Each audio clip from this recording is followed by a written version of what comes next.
पांडुरंग हा पंढरपुरात आला तो सुद्धा एका विशिष्ट कारणाने।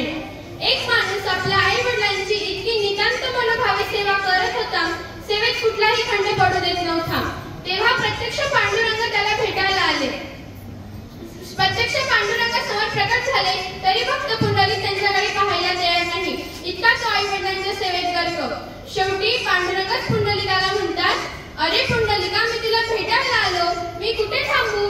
पुंडलिक म्हणतो, मी आई वडिलांच्या सेवेतून तुझ्याकडे बघू शकत नाही, तुला शक्य असेल तर मी ही वीट तुझ्याकडे फेकतो, त्यावर तू उभा राहा।